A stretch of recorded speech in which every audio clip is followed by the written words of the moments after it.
Of course, you're causing trouble the second you get here. Yeah, well, it's not just that the media is lying to you. They are actively trying to deceive you because they want to control you. America needs to wake up. Many people don't even know it. They're living in the matrix. What do you think specifically conservatives need to change their minds on? Conservatism in the media world that we are in today has mostly just turned into a business. Like an outrage business? An outrage business. You should welcome suffering into your life to learn from it and become a stronger person. It's like JFK said, don't wish for easy lives, pray to be stronger men.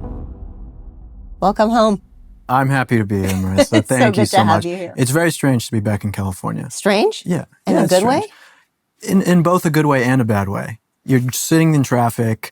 You see, I get people at the hotel yesterday yelling at me for just talking about homeless people and why I left California. Of course, you're causing trouble the second you get here. Yeah, well, that's how it goes. I taught you well. On the street. Yeah, exactly. So it's weird that way, but it's also nice to be back here at the offices and see everyone and how much PragerU has grown. I don't know half of the people who work here. Yeah. It's awesome. Yeah. So it's good to be back. Well, it's good to have you back. It's fair to say welcome home. I feel like you're a part of the family and you never really leave. No, I mean, I was here when there were, 12 employees? I was like the 12th employee. That's right. When we started that little office down here. When we just threw everything at the wall and see what stuck. That's right. Right. You stuck. Yeah. We threw you at the wall and you stuck. Yes, I did. That was good. I did, I know. Now there's it's crazy. This place is totally blown up. There's so many people in offices. It's crazy. It's but amazing. It's fun. It's been a blessing. Yeah. Is Will Witt your real name? Will Witt is indeed my real name. Yeah, well, I guess William Witt. It's like your parents knew that you're going to be famous. Apparently. Yeah. Yeah. She set me up for success. Yeah. Either that or some carnival guy who has a, Will Witt, the traveling juggler or something. That worked as well. Something had to happen. Yeah. Yeah. So something I love asking people your age, aside from the values question, like would you date somebody who, doesn't share your values, but do you think that it's okay to have female friends if you're a male and vice versa? Friends of the opposite sex. Yeah. I think you can have friends, like people who you're cordial with and nice with and hang out with. Like obviously you and I are friends. We used to work together and all that, but we're friends, of course. But I'm not going to be your best friend and we're talking about these kind of things. I like you a lot, of course. But there's just a difference between men and women being friends. I don't think that that's necessarily something that people should have. I think men should have friends with men and they know people who are women, totally fine. And women have friends who are women. But a woman who's in a relationship shouldn't be having friends with all these other guys and things like that, Yeah. But it's if you're really in love with the person, I feel like you wouldn't even think that you would need to have all these friends of the opposite sex. It's like if you're devoted to this person, then why do I need all these other friends of men anyway? Right. I've heard interesting perspectives on it. So just to define friends, I'm like, you and I, we're friendly, but I'm not going to go to the movies with you. Right. Or, you and I are not going to go kick it in, I don't know, Las Vegas or something for a weekend, right? Well, you couldn't handle it with the gambling. I could not handle it, that's true. Yeah. But you could go with a guy and do that, right? Yeah, for sure. So that's what I mean by hanging out with a friend of the opposite sex. Because it is something that I think my generation used to do a lot. In so many ways, it has filled in a vacuum that the spouse is supposed to fill in. And I think that mucked things up a little bit. But the alternative perspective to that is that people say that, well, if you have a friend of the other sex, then you can talk to them about male-female nature and they can kind of calm you down and be like, oh yeah, us guys, we do this all the time. Somebody that you can trust. So I'm just curious, as you've obviously dated a lot and you've kind of had all kinds of different relationships. What are you seeing on that side? Is it helpful to have, females in your life that you talk to? Do you have that? Not too much, to be honest, not really at all. Many females who I talk to, other than some people in my family, of course, mother, sister, right, grandmother and thing like that. But I don't really talk to them about relationship advice or really anything like that. I think that it really comes down to men in society just need to be stronger and more courageous men. People think of the word chivalry and they think of I'm holding doors open for women and stuff like that. That's not really what chivalry is about. Chivalry is about striving to do good and honest things as a man, really.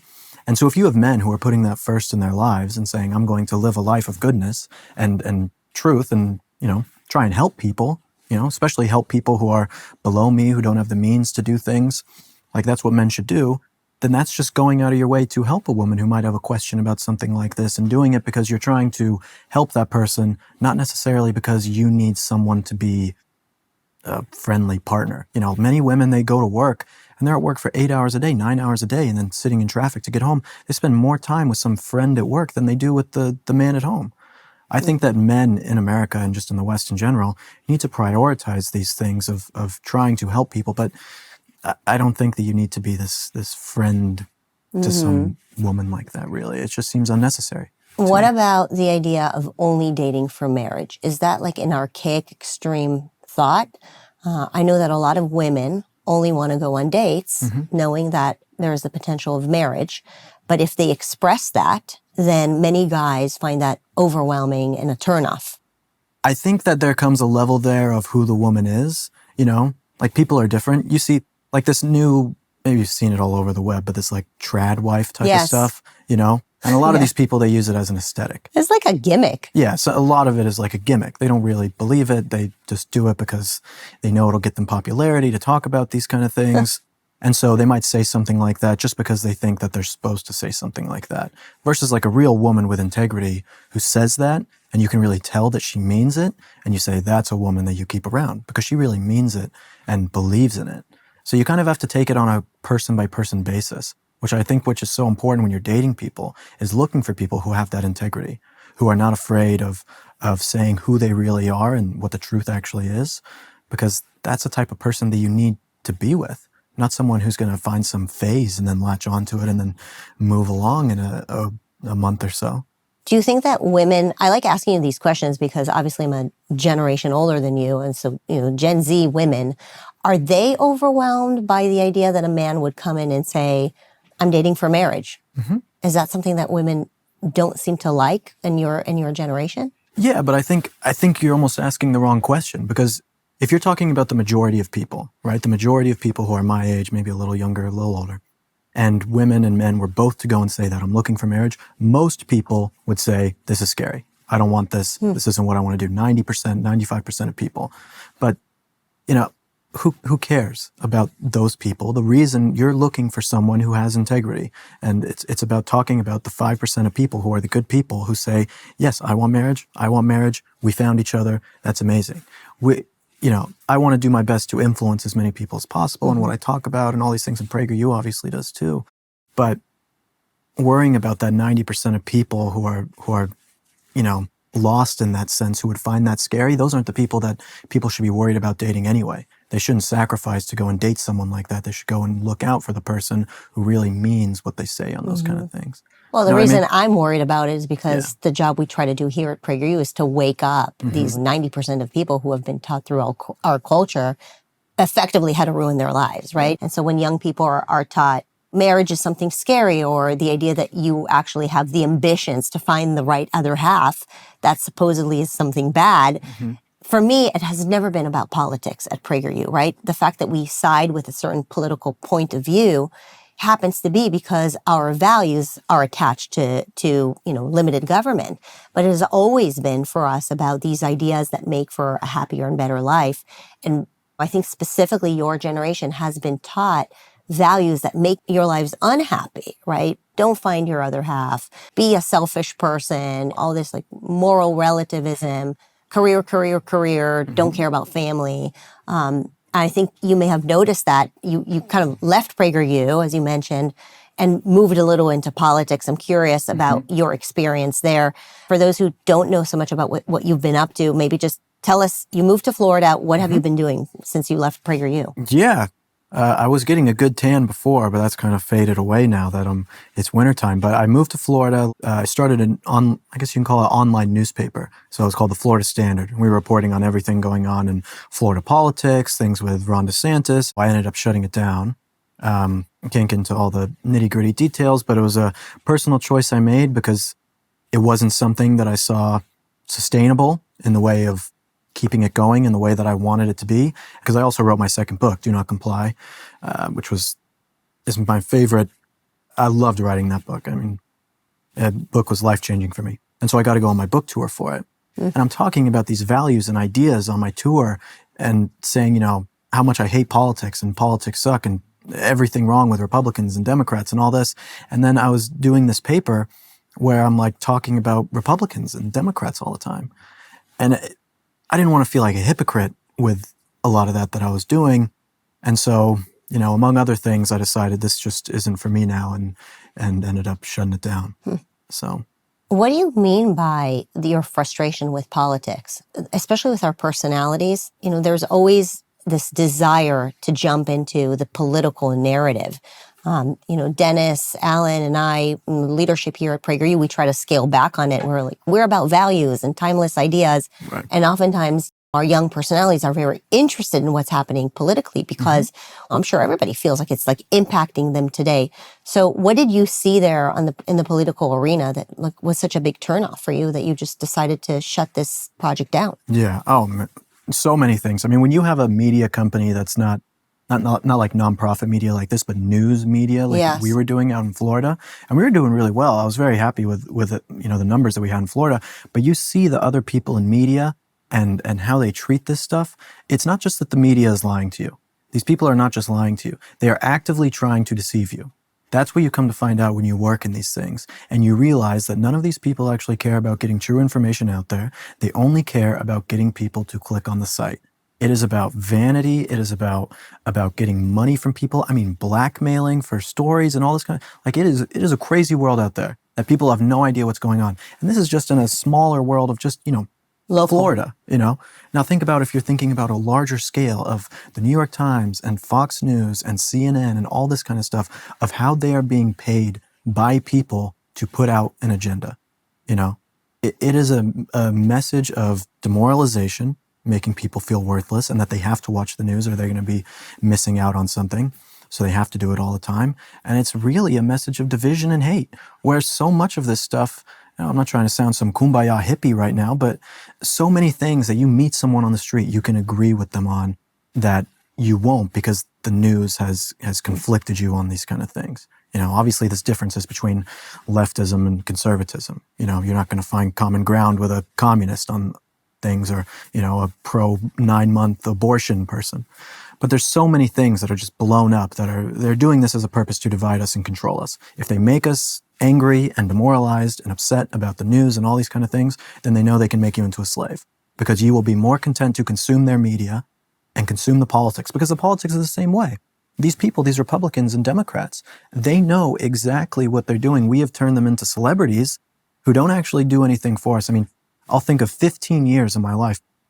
I can't think of one good thing a Republican has done for me. Not one. You know, there's some things that Trump did and DeSantis in Florida did some good things, but like a congressman, a senator, what is one thing they've done that has helped my life? Not one thing. I can't think of anything. But yet we only talk about these people in the news and the media, and they know that they can control us by putting us into these identitarian political groups as a Republican, as a Democrat, as whatever it is. But the real thing that people should be looking for, which I tried to do with my book and so many things that I try and do now, is just go towards goodness. You know, and that sounds kind of stupid, but it's like the politicians don't put out goodness. The media doesn't put out goodness. God gives us goodness and tells us what to do within those words. And that's what we need to be striving for. And if every person did that, then you wouldn't need the politicians. You wouldn't need the media to tell you what to be outraged about because you are looking towards a future that is actually fulfilling for your soul.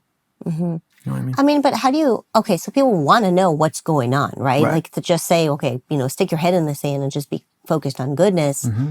We're losing our country. Just before we started chatting here, I told you the thing that is consuming my energy the most right now is my concern about our open borders, right? Mm-hmm. Like America needs to wake up, or America needs to wake up about what's happening in our education system. You know, we're basically radicalizing America's kids to hate their own country, right? Mm-hmm. These are things that are pretty significant. And while we don't want people to just be divided and upset, we do want people to be aware. So I totally understand your frustration with having to run a paper that you can't actually just do good with. And you have all these constituencies pressuring you. But where do you go for news? Where do you go for truth? Where do you go to stay looped in and know what's happening so that you are an informed citizen, so that when you make decisions, they're not in a vacuum, right? Mm-hmm. What do you do about that? Yeah, well, I think I think there's a big problem. I don't know if there's really a way to do that, but I think the best thing that it should go back to, like you used to have a little town, like Cheyenne, Wyoming, and you would have a little paper in Cheyenne where you would get your news and everything. Now you turn on your phone and you wake up and you get some big news conglomerate that's ran out of San Francisco or LA, New York, that's giving you all of your news and essentially controlling your entire culture.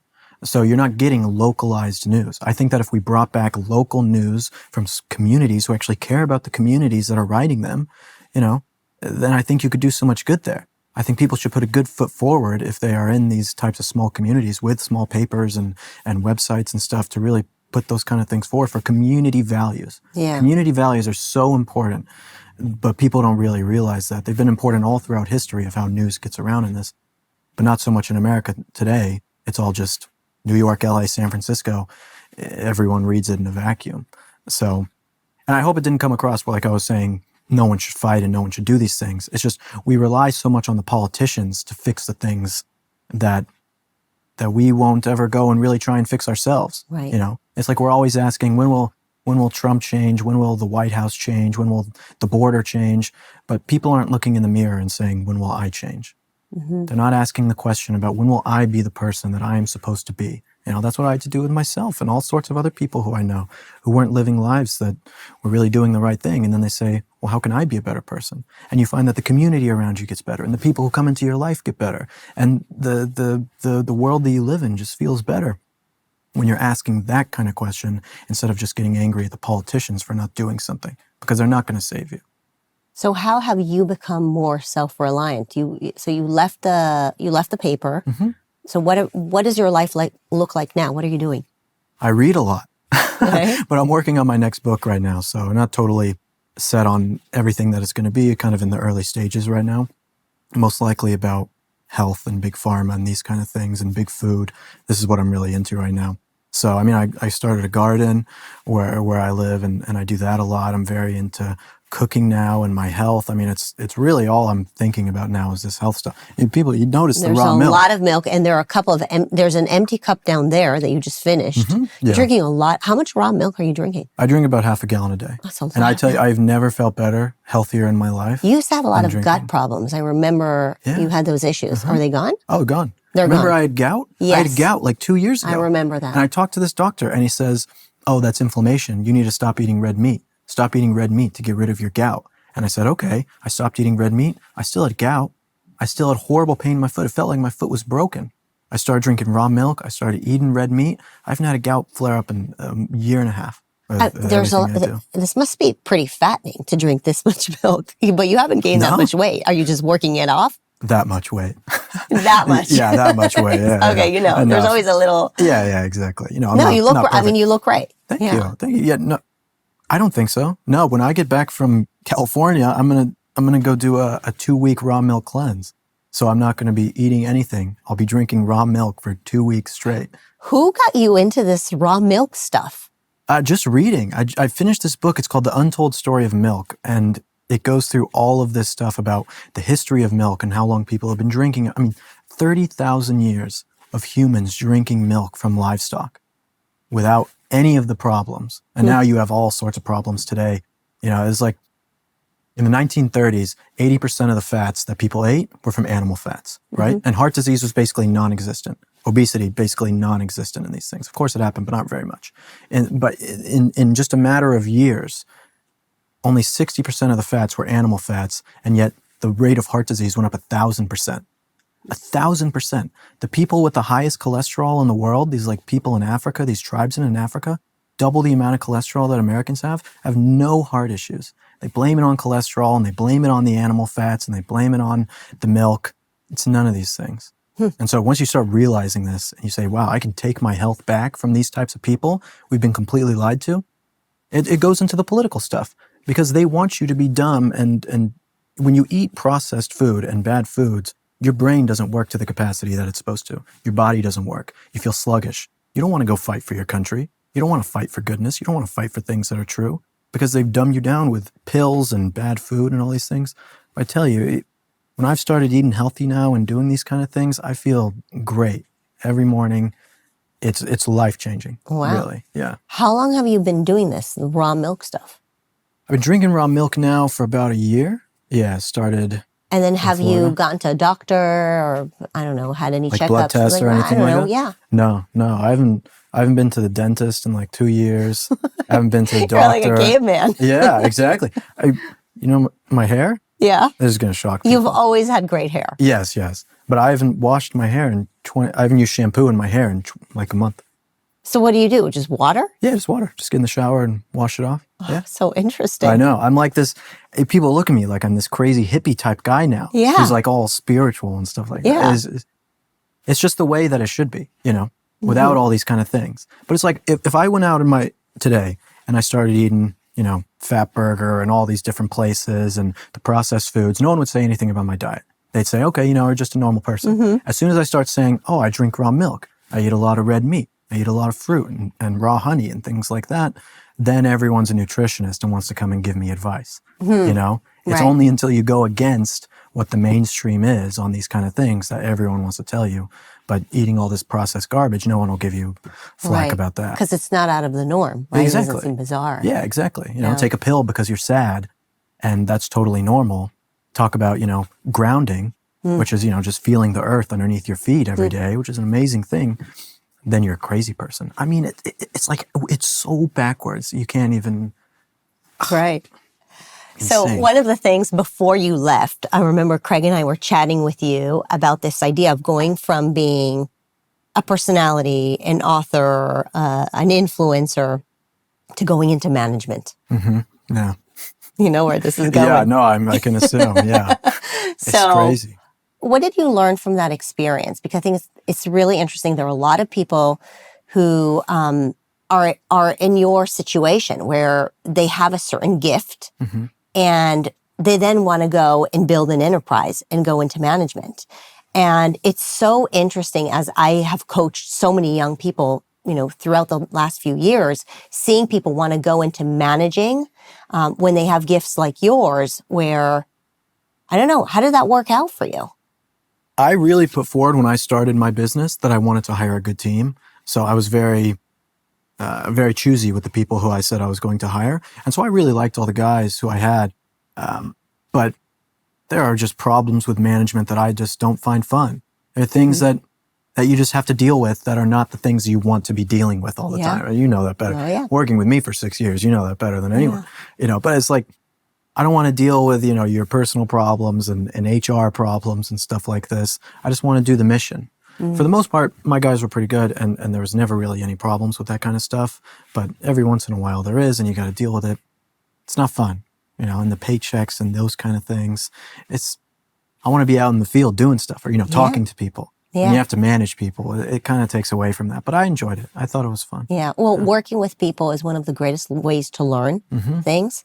learned And I so think much, yeah. I think that a lot of people who have natural talents think that the way to ascend in their career is by managing other people. And it's not always the case, right? Every enterprise requires all kinds of different parts of the system. It's not the case that necessarily the managers are the most influential ones. Like sometimes you can be a part of a system and lean into your strengths without necessarily being on the management side. But you can't do everything, right? Because you only have a certain amount of time and bandwidth and energy.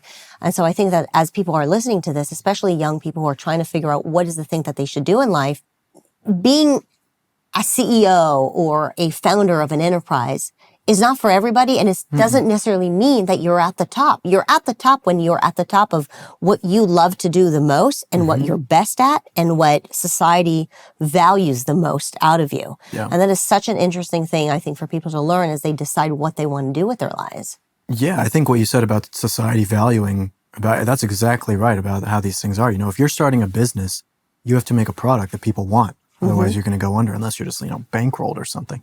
But if you're not making a product that people want, then it's going to fail. And sometimes when you make something that you have to do for other people, well, you have to sacrifice things about yourself to make that product good a lot of the time, because people don't have the same values as you. And so it makes it very difficult. So, being in that type of position is not for everyone. It wasn't really for me in that kind of stuff. I think that if young people who are going to try to get into business, they need to be prepared that you're not the boss all the time. When you are the boss, you're not always the boss. because you have to do a lot of things that you don't really want to do, and it takes away from all the things that you know you should be doing, but it's just part of how it is. Yeah. It's unfortunate, but what I love about you is that you always have this open mind. You're always learning. It's really fun to talk to you and just watch your journey. What are things that you have changed your mind on that you feel like have had a huge impact on your life, aside from milk? Aside from milk, yeah. I mean, definitely the health stuff and things like that have been so huge for me, but, we don't have to talk too much more about all that. The best piece of advice that I've gotten recently, this was maybe about a year ago, it was from my pastor who I did the book to, because I was dealing with all sorts of stuff and everything, and he was saying, Will, the thing that you need to be worried about is not all these opinions of other people and this other kind of stuff. Who are going to be the people in the first 2 rows of your funeral? And those are the people who you live your life for. And that clicked with me. I say it in my speeches now. I took his line because it's such a good line. I'm like, who are going to be the people in the first 2 rows of your funeral? When you die, who are the people who are going to be remembering you, who loved you, who cherished you, who wanted to be with you all the time, who actually knew who you are? Is it someone watching me on YouTube or on my Instagram? They can be good people. I'm sure they are. But they're not the people who are going to be at my funeral at this kind of stuff. I can't live my life for the opinions of outworldly people who have opinions of me and judge me and these kind of things. I'm living my life for God and for the people who are closest to me. And that's something that all these people in the conservative movement and media and stuff, you can tell a lot of them are not living that exact way. And they know about fame and they know about vanity and all that kind of stuff. And, I was a part of it. I feel the same way. I was not putting forth my best foot with the people who are closest to me at all, and I was valuing the fame and the videos and all that kind of stuff more than I was valuing even what I was actually doing and the people who I was supposed to love. And that has totally shifted for me and been so much more about the people I care about and the values that are actually good and God's word than, my own aspirations of any sort of vanity or pride. Are you still passionate about changing minds? That was like a big thing for you, having conversations with people and changing their minds. I mean, you were the pioneer of Man on the Street. Oh, I love changing minds. It's my favorite thing to do still. Yeah. I still love going and talking to people and my speeches when I get to reach so many people and the videos that I make and on social media and all that stuff. I absolutely love those kind of things. I just think there's been a shift in the things that I actually want to change people's mind on. I'm not thinking in my head like, I need someone to ever vote for this policy or this person or something, and I need to be the person who's pushing that. I don't feel like that anymore at all. I feel much more like, what are the things that'll make people's lives better, make their lives actually concretely better if they did this today? How can I influence people to do these kinds of things and make their lives better and be happier people, And it sounds all kind of like tangential and not really grounded, but, in some like practical policy solution. But I just am so in on this, that people can make their lives better instead of relying on other people. They do not ask what they can do better themselves. And so what I try to do with Changing Minds is just, how can I change people's minds to see that it is so much on them to fix so many of the problems that they see? What do you think specifically conservatives, given that that's the world that you kind of work in, need to change their minds on? I think conservatives need to change their minds on the fact that conservatism should not be a business. We've turned conservatism into a brand, Conservatism TM, and a brand, and it's been more about what is the latest outrage that I can talk about on social media. I mean, you see like one of these videos of these, like you'll see a video of this kid at a school being indoctrinated by a trans thing by a teacher, right? Horrible, evil, disgusting stuff, terrible. And then you see some conservative influencer, conservative media person, and they just like quote tweet it or post it up and say, that's crazy, this is horrible. And that's it. And then they're on looking for the next video to post or the next crazy thing. Yeah. They are, I guess you could say, educating people. And I'm guilty of this too, of course. They're educating people by showing what is going on. But most of these people are not putting these things out there so that they can educate people. They're doing it so that they can find the craziest videos and the craziest posts possible, knowing that people are going to like the things that they say. Right. Conservatism in the media world that we are in today has mostly just turned into a business. And that's why I'm like an outrage business? An outrage business, instead of like when we started at PragerU doing this all this time ago, And I was here doing those man the street videos at first, and the beginning of, you know, Trump and these kind of things. It felt so different. Like I'm sure you know, and all the viewers, the political stuff felt, and these value things, they felt so much different back in like 2015, 2016, 17. And now it's just like everyone feels like they want to be the next Ben Shapiro and just come on and say these things, and they're doing it not because they really even believe in it or want to help people, but because they know that they can get popularity off of it. And that's really sad to me, you know, and I feel somewhat responsible for some of it, and I've had my share of doing things like that, of course, you know, but I'm trying to, you know, look forward in the future and say, I don't want to be that kind of person. Do you remember those meetings that I used to hold when there were not 150 people working here, but I would still say, make sure that we go into social media to impact social, not for social media to influence us. Yeah. Right? You remember we used to have these recurring meetings because those things are so addicting. And then again, you're addicted to what's going to get you most clicks and most likes. And that's kind of that outrage culture that is created. And I think probably both sides are to be blamed for falling into that social media trap of just being part of this whirlpool. Yeah. Yeah. The left just isn't as good as we are in terms of conservatives. Like, you look at the Facebook likes and all those kind of things, conservatives are doing very well in a lot of these kind of things, you know? Like, we talk about censorship and we say, you know, conservatives are being censored and all this. I don't think that it's conservatives are being censored. I think it's the truth is being censored. Because you go on there and you say something bad about, you know, socialism or about the minimum wage or one of these, I guess, milquetoast type of things now, you're not going to get censored. Majority of a lot of these conservative voices are getting boosted up on these social media platforms. It makes these platforms tons and tons of money for these kind of people to be on there. What is really censored is the truth. The truth does get censored on these platforms. This is why we've had problems with PragerU with some of the, I'm still saying we, you know, but, you know, PragerU, it just feels right. But PragerU has had problems with some of the things that we were saying years ago with things because we were the first ones saying it. Right. Right? Because it was the truth and no one was talking about the COVID stuff. Yeah. And, you know, you talk bad about those COVID vaccines or, you know, even any vaccine in general, which, you know, that's a whole nother can of worms to open there. But you say anything about these things and that's when they'll shut you down. It's not coming out with talking about the latest, you know, Taylor Swift and why she's not conservative. You know, like, they're not going to censor you for that. They're going to boost you up, actually, these conservative voices, in my opinion, for these kind of things.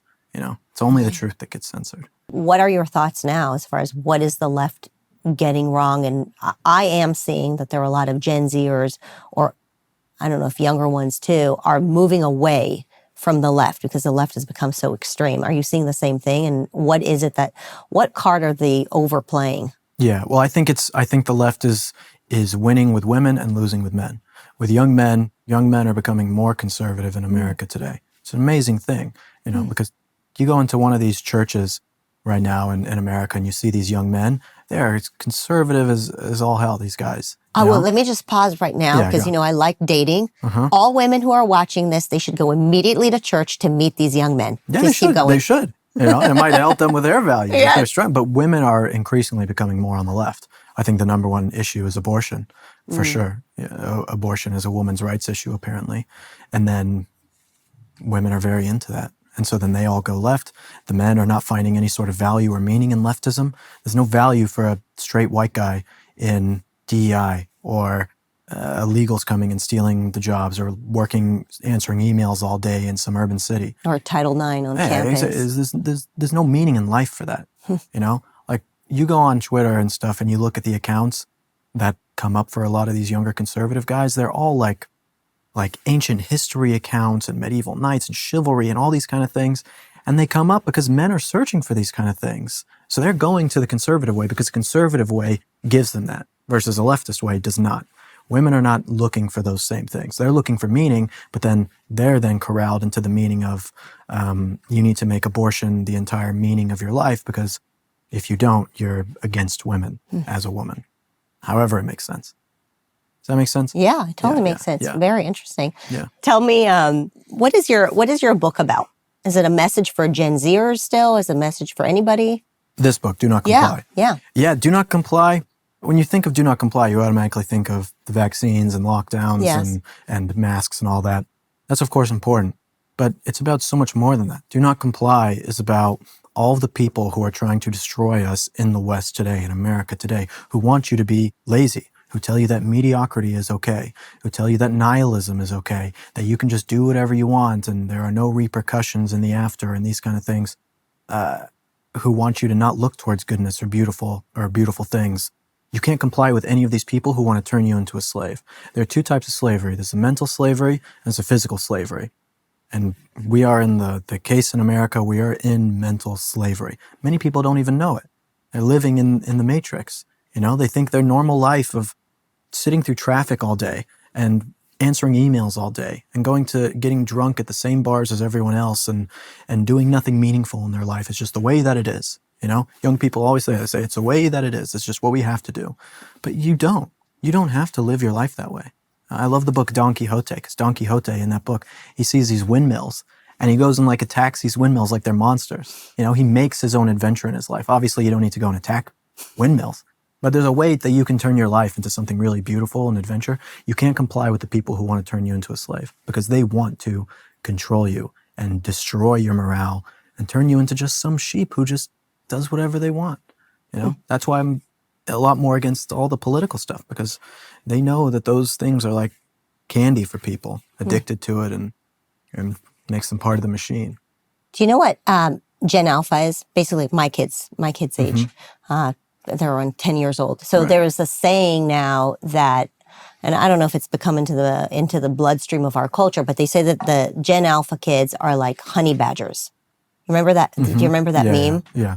That they don't care about anything. Yeah. I'm just curious what your reaction is to that. And you know, kids basically younger than you, where they just don't care about anything. They're desensitized to anything. They'll eat anything. They'll, you know. Yeah, they don't care. I mean, who is teaching them what to do in their life? Their parents? No, their parents put them in front of a screen, or, you know, they don't take care of them all day. They're both working and not actually taking care of the kids. I mean, who is teaching them good values? Who's teaching the kid how to live life to the fullest, you know? Feeding them these nonsense baby foods and stuff and things that aren't good for them and all the vaccines that they give these kids that are terrible for them. And I think that the next generation of kids is almost completely doomed. It is more important now than ever that the people who watch this, who are younger people and who are in relationships and marriages, say, okay, I have one life and it's ending 1 minute at a time. Am I going to live that life in despondency, or am I going to prioritize my children and goodness, because that is what we really have in this world? If you're saying, oh, it's more important for me to be able to afford a Corvette when I'm 60 years old when I retire versus being able to homeschool my child with good values and feed them real foods and teach them about things that actually matter in the world, I mean, you're missing the point if you're not seeing these kind of things, you know? I'm very sad for the next generation. Yeah, what scares me is how much of their lives is actually virtual, right? I used to play a lot of video games. I remember that. Yeah. I mean, you kind of like introduced me to that world of video games, influencers. Are you still playing a lot of video games? Not really. No, that's one of those concerns that I have about Gen Alpha is like how much time they spend in the virtual world versus the real world, the world that God created with all this beauty. And I think partly why they're Gen Alpha or even Gen Z don't care about anything is because they're not really grounded in real world. Yeah, and then they have the internet addiction and they feel anxiety and alone. Of course, this is the way that they're going to feel. They have no sense of real relationships either. You know, the men are not having real relationships with other men and things like that other than in a virtual world. And they're not going out of their way to ever try and connect with a woman in a really deep and wonderful way. Right. Yeah, it's very sad. How would you convince, let's say, a 15, 16 years old to learn to just live their life? Is that what your book does? Is that, you know, what message would you have for these young people to just get out there? Yeah, I do that. Yeah, a lot of my book is about that. My book is in two parts. The first half is more about political issues and where we've gone wrong, kind of the diagnosis of the country. And then the second half is the antidote on what I think people can do to change. I mean, the first thing, obviously, is to try and find God and connect with as much as you can with Him to give you that strength, because it's not you who heals yourself, it's God who heals you, and then you're able to do these things through Him. And so that's the first thing. But really what I tell people that is the most important thing is that the modern society teaches people that suffering is bad, that You shouldn't be hurt. No one should ever tell you something is wrong, just breathe and get a trophy and these kind of things. But in reality, suffering is an amazing thing. Everybody should suffer. You should welcome suffering into your life to learn from it and become a stronger person. It's like JFK said, don't wish for easy lives, pray to be stronger men. That's what it is about. But people want easy lives. They want everything delivered to them. They want to meet someone online. They don't want to actually have to go in person. They want to just be able to talk to people on their phone and have their food delivered and all these kind of things. They don't want to do something hard and daring and risk-taking and dangerous when those are the things that make life worth it. It's often in life we're dreaming and we're sitting there awake. We don't think about the things that we regret doing. We think about the things we regret not doing. There's so many things that people want to do that they just don't do because they're scared of what's going to happen, of the suffering or the hardness of it. But I think they need to embrace that and put that first in their life. And if they do that, earned happiness. It doesn't come easy. It shouldn't come easy. And everyone would have it, but that's not the way that it is. You have to earn it. You have to work towards it, and you have to embrace failure and suffering and hardship to achieve it. Yeah, I love that. Well, it's a great way to end this little chat. Thank you. Welcome back to PragerU. It's good to have you here. It is. Well, thanks. Thank you.